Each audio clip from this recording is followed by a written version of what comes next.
राष्ट्रीय विषयाचे अभ्यासक सतीश ढगे सर आपल्या सोबत आहेत। सतीशजी, आपण पाहतो 23 जणांची गोळा झाडून हत्या झालेली आहे अचानक आणि 10 गाड्या सुद्धा जाळलेल्या आहेत पाकिस्तानमध्ये। नक्कीच पाकिस्तानमध्ये मागच्या काही महिन्यांचा जर आपण त्या ठिकाणी सगळा पराभव घेतला तर पाकिस्तान खऱ्या अर्थाने जे आहे अराजकतेच्या दिशेनं वाटचाल त्या ठिकाणी करतोय।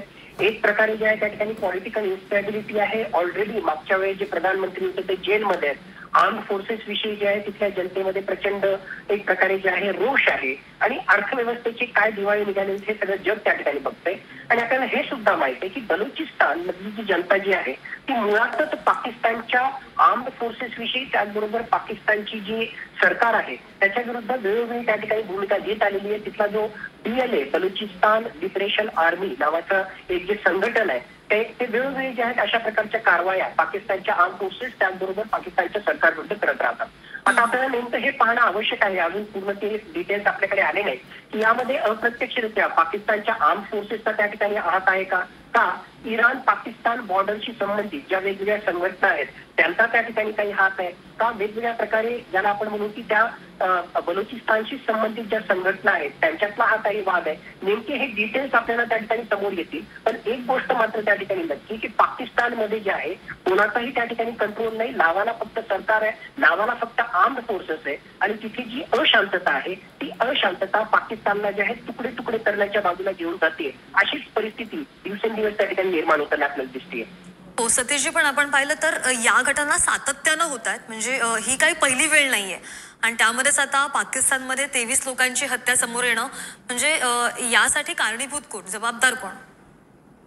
माझ्या मते याला पूर्णतः कारणीभूत जे आहे तिथले सत्ताधीश आहेत। जर सरकारला त्या संपूर्ण देशामधली जी व्यवस्था आहे त्या व्यवस्थेवर जर कंट्रोल ठेवता येत नसेल, तिथल्या आर्म्ड फोर्सेसच्या माध्यमातून एक प्रकारे तिथे जे आहे लॉ अँड ऑर्डर मेंटेन करणं त्याचबरोबर देशाची सुरक्षितता करणं हे काम जर जे पूर्णतः त्या ठिकाणी पार पडलं जात नसेल आणि तिथे वेगवेगळ्या प्रकारचं ग्रुपिझम हे मोठ्या प्रमाणामध्ये वाढलेलं असेल, बलुचिस्तानला जे आहे त्या ठिकाणी अंडर डेव्हलप्डच ठेवणं, अविकसित ठेवणं हे काम जर तिथलं सरकार त्या ठिकाणी करत असेल तर नक्कीच तिथले लोक जे आहेत ते अंतर्गत उठाव करतील आणि अंतर्गत उठावामुळे जे आहेत एक प्रकारे तिथे व्हायलन्स हिंसाचार मोठ्या प्रमाणावर होतो। आता नेमका हा जो अटॅक झालेला आहे हा कोणाकडून झालेला आहे याची डिटेल्स येतील, त्याच वेळेस आपल्याला एक्झॅक्टली याची कारण मीमांसा करता येईल। पण असे आता तिथे राजकीय पडसाद उमटू शकतात का सतीशजी?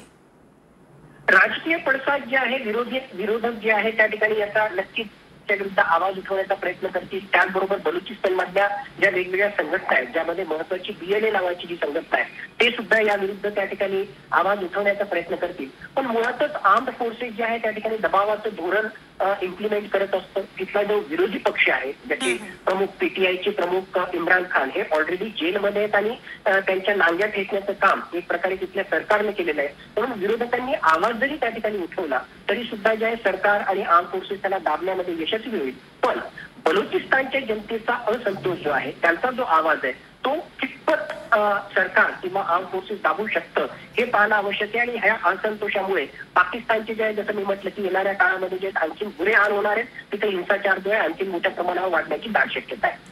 हो नक्कीच सतीशजी, हा सगळा प्रकार जो काय झालाय तो आपल्या समोर येईलच। धन्यवाद, तुम्ही आमच्याशी बोललात त्यासाठी। तर